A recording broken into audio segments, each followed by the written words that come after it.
नमस्कार सर्वांना. प्रश्नांत रेसिपीजमध्ये मी रेश्मा तुम्हा सर्वांचं मनापासून स्वागत करते. बाजारामध्ये मिळते तशी परफेक्ट प्रमाणामध्ये बालुशाही कशी बनवायची ते पाहणार आहोत. खुसखुशीत आणि ज्युसी बालुशाही बनवायला शिकायची असेल तर रेसिपी शेवटपर्यंत नक्की पहा.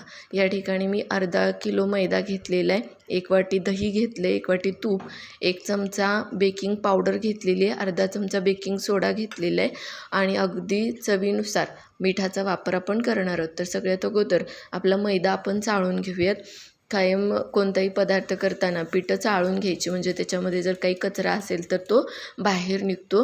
तर या ठिकाणी सगळा मैदा मी छान असा चाळून घेतलेला आहे. आता याच्यामध्ये आपण आपली ही बेकिंग पावडर आणि बेकिंग सोडा घालून घेऊयात आणि त्याचबरोबर चवीनुसार अगदी थोडंसं मीठ मी या ठिकाणी यामध्ये वापरते आणि आता चमच्याच्या सहाय्यानं आपण हे सगळं पीठ छान मिक्स करून घेऊयात. म्हणजे काय होईल, जर जो सोडा आणि बेकिंग पावडर घेतलेली ती सगळ्या पिठामध्ये व्यवस्थित मिक्स होईल आणि सगळ्या पिठाला ती एकसारखी लागेल.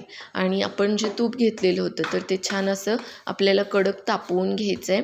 कडक तेलाचं म्हणजे तुपाचं मोहन घालायचं आहे. तुपाच्या ऐवजी तुम्ही डालड्याचा वापर केला तर चालेल, तेलाचा वापर करू नका. पण शक्यतो मी तर सांगेन की डालड्याऐवजी तुपाचाच वापर करा, कारण तब्येतीसाठी पण ते ठीक आहे. डालड्यामुळं घशाला चिकटतं, तर त्यासाठी तुपाचा वापर करा. या ठिकाणी सगळं पीठ मी छान व्यवस्थित मिक्स करून घेतलेलं आहे. आता याच्यामध्ये मी हे कडकडीत तुपाचं जे काही मोहन आहे तर ते घालून घेते, सगळीकडं घालून घ्यायचं आहे. आणि सुरुवातीला आपण चमच्यानेच काय करणार आहोत, तर हे तूप सगळीकडं मिक्स करून घेणार आहोत, म्हणजे भाजणार नाही. हे केल्यानं काय होईल की हाताला कोणत्याही प्रकारे चटका बसणार नाही. आणि जेव्हा आपल्याला वाटतं आहे की आता आपण त्याला हात लावू शकतो, तर त्यावेळेस मात्र हाताने छान असं काय करायचं आहे, हे मिक्स करून घ्यायचं आहे. तर हे थोडंसं थंड झाले. आता मी दोन्ही हाताने छान असं काय करणार आहे, तर याला हा मैदा आणि हे जे तूप घातलेलं आहे तर तो साठा सगळ्या मैद्याला आपला छान लागला गेला पाहिजे. तर त्यासाठी दोन्ही हाताने मी आता हे चोळून घेते की जेणेकरून सगळ्या मैद्याला व्यवस्थित असं तूप लागलं जाईल. तर या पद्धतीनं हे तूप मी लावून घेते आणि शेवटी आपण चेक करणार आहोत की जर का ह्याचा मुटका बनत असेल तर आपलं तुपाचं प्रमाण एकदम परफेक्ट पडलेलं आहे. तर छान असं हे पीठ चोळून घेतल्यानंतर आपण बघूयात की ह्याचा मुटका तयार होतो की नाही होत. तर बघा, मुटका करून बघू आपण. या ठिकाणी आपला हा मुटका, छान असा मुटका तयार होतो आहे, म्हणजे तुपाचं आपलं परफेक्ट असं प्रमाण यामध्ये आलेलं आहे. आणि जर काही वेळा असं वाटलं की कमी पडतं आहे तर थोडंसं तूप तुम्ही नंतर वरून घातलं तरी चालेल, पण आत्ताच घालायचं. आणि हे सगळं दही घालून घेते मी. या दह्यामध्येच आपल्याला हे पूर्ण पीठ मळून घ्यायचं आहे. बालुशाहीचं पीठ मळत असताना आपल्याला एक काळजी घ्यायची, ती काय की पीठ मळताना त्याच्यावरती प्रेशर देऊन आपल्याला पीठ मळायचं नाही आहे. अलगद हाताने आपल्याला ते पीठ मळायचं आहे की जेणेकरून त्याचे जे काही पदर सुटतात तर ते पदर काय झाले पाहिजेत, छान सुटले गेले पाहिजेत. जर का प्रेशर देऊन आपण कणिक मळली तर काय होतं की सगळं पीठ एकसारखं होतं आणि त्याच्यामुळं त्याला पाहिजे तसे लेयर्स सुटत नाहीत. तर त्यासाठी ही टिप लक्षात ठेवा की बालुशाहीचं पीठ मळताना जास्त प्रेशर न देता अगदी हलक्या हातानं आपल्याला काय करायचं आहे, तर हे पीठ मळून घ्यायचं आहे. आणि शक्यतो पाण्याचा वापर म्हणजे पाणी लागत नाही, पण जरी लागलं तर अगदी 2 ते 3 चमचे पाणी आपल्याला इथं लागेल. तर बघा, या ठिकाणी तूप आणि दह्यामध्ये हे मी छान पीठ मळून घेतलेलं आहे. आता दह्याची जी वाटी होती त्याच्यामध्येच मी थोडंसं पाणी घालून तेच पाणी इथं वापरते आहे. तर एक साधारणतः 1.5 चमचा पाणी मी या ठिकाणी सुरुवातीला वापरते. लागलं तर आणखी घेईन, पण सध्या तरी फक्त 1.5 चमचा पाणी मी इथं घेतलेलं आहे. आणि हे असंच हलक्या हातानं त्याचा छान असा गोळा आपल्याला तयार करून घ्यायचा आहे. बघा मी किती म्हणजे हळूवार हाताने किंवा अलगद हाताने हा गोळा एक करण्याचा प्रयत्न करते. म्हणजे काय होईल की पदर आपले छान, म्हणजे बालुशाहीचे जे पदर आहेत तर ते छान सुटण्यासाठी मदत होईल. तर अजून 1 चमचा पाणी या ठिकाणी मी वापरणार आहे, म्हणजे छान असा गोळा एकत्र असा तयार होईल. जे बारीक बारीक म्हणजे कणकेचे गोळे बाजूला निघत आहेत तर ते होणार नाही. त्यासाठी अजून 1 चमचा, एखादा चमचा मी इथं पाणी वापरते आहे.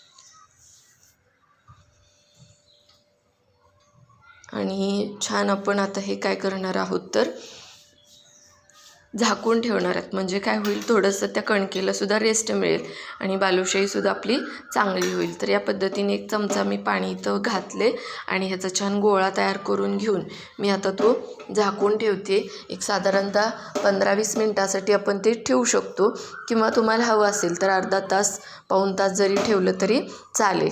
जे प्रमाण सांगितले ते प्रमाणानुसार मात्र सगळं साहित्य घ्या, म्हणजे तुमची बालुशाही बिघडणार नाही आणि छान खुसखुशीत बालुशाही तयार होईल. तर अर्धा किलो मैदा घेतलेला आहे, तर त्या अर्धा किलो मैद्याला या ठिकाणी अर्धा किलो साखर घेतली आहे मी आणि त्याच्यामध्ये ज्या वाटीच्या प्रमाणानुसार आपण तूप घेतलेलं आहे तर त्याच वाटीच्या प्रमाणानुसार 2.5 वाटी पाणी मी या ठिकाणी घालते आणि याचा आपल्याला एकतारी पाक तयार करून घ्यायचा आहे.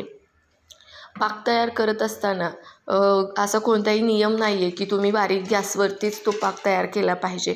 मोठा गॅस करून पटकन आपण हा पाक तयार करून घेऊ शकतो.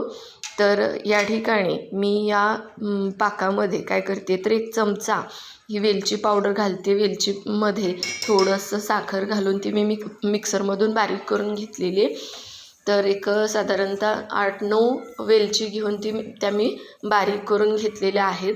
तर या पद्धतीनं आपला हा पाक इथं एकतारी पाक बनवून तयार झालेला आहे. तुम्ही बघू शकताय त्याची चांगली एकतार येऊ लागलेली आहे.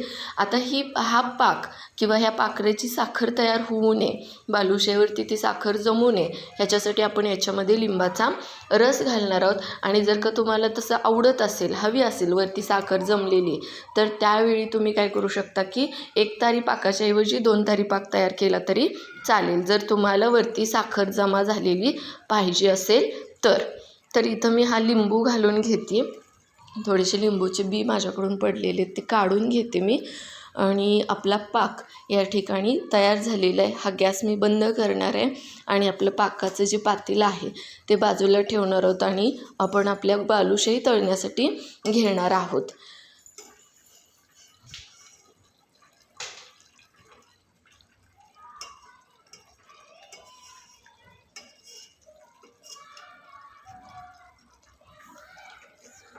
तर या ठिकाणी मी आता ही कढईत पॅन ठेवला आहे, पसरट पॅन आहे आणि त्याच्यामध्ये तेल गरम करायला ठेवलेलं आहे. पॅन पसरट का घेतला आहे तर छान एका वेळी 5-6 बालुशाही आपल्याला व्यवस्थित तळून घेता येतात. तर जे आपलं पीठ आहे ते या पद्धतीनं मी हातावरती चोळून घेऊन त्याचा गोळा तयार करून घेणार आहे आणि त्याला बालुशाहीचा शेप देणार आहे. जर का तुम्हाला बालुशाही गोल अशी म्हणजे पूर्ण प्लेन पाहिजे असेल तर जास्त इथं तुम्ही त्याला म्हणजे चोळून घेऊ शकता ती कणिक. आणि जर वाटते की सगळीकडून लेअर सुटलेत असं पाहिजे आपल्याला बालुशाही, तर त्यावेळेस खूप जास्त जोर न देता अगदी एक गोळा तयार करून त्याला मध्ये असं होल पाडून घेतलं तर तुम्हाला तशी भरपूर लेअरवाली बालुशाही म्हणजे मिळेल. तर अगदी कमी आचेवरती हे तेल मी तापवून घेतलेलं आहे आणि आता याच्यामध्ये आपण आपली बालुशाही सोडून घेऊयात. बघा अगदी बारीक थोडेसे असे बुडबुडे येत आहेत. खूप जास्त तेल मी गरम करून घेतलेलं नाही आहे.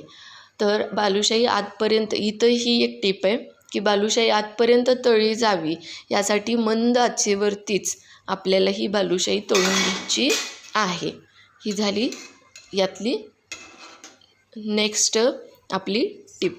आणि हळूहळू जसं बालुशाही तळली जाईल तसं हळूहळू काय होईल की बालुशाही तेलावरती तरंगायला सुरुवात होते. आणि बालुशाही तळण्यासाठी खूप पेशन्स ठेवावे लागतात. अगदीच पटकन बालुशाही तयार होत नाही. जेवढं काम आपलं पीठ मळेपर्यंत जेवढ्या वेळेमध्ये होतं आहे त्याच्यापेक्षा थोडासा जास्तीचा वेळ आपल्याला त्याला तळण्यासाठी द्यावा लागतो. तर काय होतं की शेवटपर्यंत म्हणजे आतपर्यंत बालुशाही छान तळली जाते, छान फुगते, छान त्याला आतून पदर सुटतात आणि पाकसुद्धा छान मुरण्यासाठी मदत होते. तर त्यासाठी मंद आचेवरतीच आपल्याला ही बालुशाही तळून घ्यायची आहे. तर या पद्धतीनं मी ही सगळी म्हणजे बालुशाही तळून घेते. बाकीचं जे पीठ आहे ते मी झाकून ठेवले. जसं लागेल त्यानुसार मी ते बनवून घेणार आहे आणि तळणार आहे. तर अर्ध्या किलोच्या या मैद्याच्या प्रमाणामध्ये साधारणतः मीडियम साईजच्या एक 30 बालुशाही आरामात तयार होतात.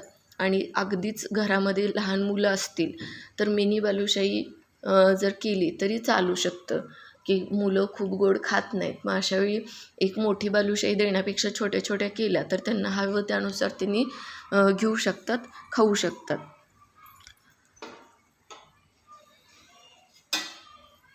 तर बघा इथं तुम्ही बघू शकता आता की अगदी थोड्याच वेळामध्ये बालुशाही पूर्ण आपली वरती तरंगू लागलेली आहे, पोहू लागलेली आहे तेलामध्ये. आणि आता आपण ती पलटी करून घेऊयात. तोपर्यंत मी त्याला उलटणं लावलेलं नाही आहे, त्या बालुशाहीला हलवलेलं नाही आहे. ती आपोआप काय झालेले तरंगतवरती आलेली आहे. तर लगेचच त्याला हात लावून लगेच ते हे करायचं नाही, तिला असं छान असं तळू द्यायचं. मी मगाशी सांगितल्याप्रमाणे जर सगळीकडनं लेयर सुटले पाहिजेत असं जर का वाटत असेल तर त्यासाठी ते जास्त आपण मळायचं नाही पीठ. तर ह्या पद्धतीनं अशी छान गोल्डन कलर येईपर्यंत मंद आचेवरतीच आपल्याला ही बालुशाही आपली पूर्ण तळून घ्यायची आहे.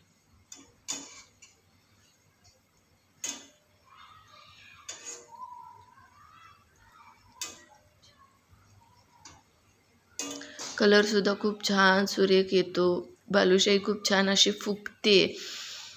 त्याच्यामुळं सांगितलेलं जे प्रमाण आहे त्या प्रमाणानुसार मात्र तुम्ही हे सगळं साहित्य घेतलं तर नक्कीच तुमची बालुशाहीसुद्धा माझ्यासारखी छान खुसखुशीत रसरशीत होण्यासाठी मदत होईल.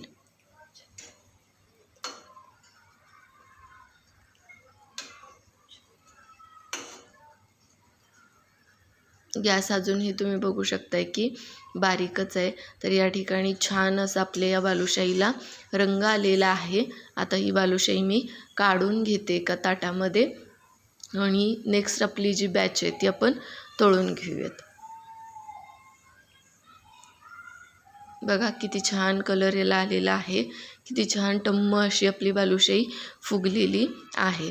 तर बाकीच्या ज्या काही बालुशाही आहेत त्यासुद्धा मी या पद्धतीनं तळून घेते. मंद गॅसवरतीच आपल्याला सगळ्या बालुशाही तळून घ्यायच्या आहेत. एका बॅचसाठी मला 8 ते 9 मिनिट साधारणतः लागलेले आहेत. मंद गॅसवरतीच आपल्याला ही बालुशाही तळून घ्यायची. आणि या पद्धतीनं जर तुम्ही बालुशाही केली तर बाहेरच्या वातावरणामध्ये साधारणतः 20 ते 22 दिवस ही बालुशाही टिकते आणि फ्रीजमध्ये ठेवली तर आरामात महिनाभर टिकते. पण जर तुम्ही व्यवस्थित असं मंद आचेवरती व्यवस्थित तळून घेतलं तर तुम्हाला ती फ्रीजमध्ये ठेवण्याची गरज नाही आहे. शक्यतो फ्रीजमधलं पदार्थ वापरण्याचे टाळा किंवा ठेवण्याचे टाळा. जेवढं आपण व्यवस्थित तळून घेऊ तर त्यावेळेस आपल्याला त्याला फ्रीजची आवश्यकता भासणार नाही. वरतीच छान असं ते काय होईल आपलं म्हणजे बालुशाही टिकेल. मंद गॅसवर अशा या पद्धतीनं सगळ्या बालुशाही मी बनवून घेते. आणि आता इथं आपला पाक तयार झाला आहे तर पाकामध्ये आपण एक एक बॅच काय करूयात तर सोडून घेऊयात, म्हणजे सगळी बालुशाही आपली व्यवस्थित अशी एक एक करून पाकामधून आपल्याला काढता येईल. तर सुरुवातीला ह्या मी 6 ते 7 बालुशाही इथं घातलेल्या आहेत. आता त्या थोड्याशा 4-5 मिनिट पाकामध्ये मुरू द्यायच्या आणि मग आपण काय करणार आहोत तर ते चमच्याने अलटीपलटी करून घेणार आहोत. तर बघा हळूहळू मी जसं पाकात मुरते बालुशाही तसं तसं मी काय करते तर त्याच्यामध्ये आणखी बालुशाही घातलेली आहे. तर या पद्धतीनं पाकामध्ये आपली बालुशाही बुडली पाहिजे. तर इथं एक 5 ते 7 मिनिट छान अशी आपली ही बालुशाही ही झालेली आहे, म्हणजे मुरलेली आहे. पाक चांगला त्याच्या आतपर्यंत गेलेला आहे. तर आता आपण ही बालुशाही एका प्लेटमध्ये काढून घेऊयात, म्हणजे बाकीच्या ज्या बालुशाही आहेत त्यासुद्धा आपल्याला त्या पाकामध्ये घालून घेता येतील.